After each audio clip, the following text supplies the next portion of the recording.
Welcome. In this video I will show you how to connect HP ELITEBOOK 846 to a monitor. In order to connect this laptop to a monitor, you have to use the HDMI port located on the right edge of your PC. Insert an HDMI type cable into this port, then insert the other side of the cable into your monitor.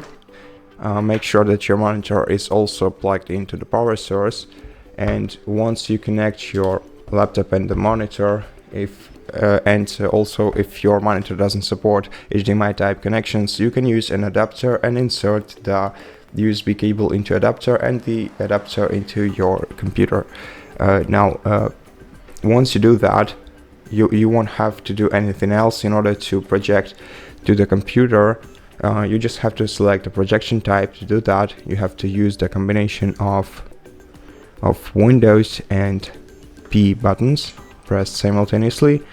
This will enable the project menu on your screen, and you can select either duplicate a mode, which will duplicate the image from your laptop to the monitor, or extend if you want the monitor to be an extension of your laptop's monitor.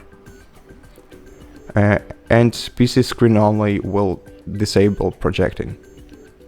And that's basically how you connect this laptop to a monitor. Thank you for watching this video. If you liked it, consider subscribing to our channel, leave us a like and a comment below, and I'll see you in the next one.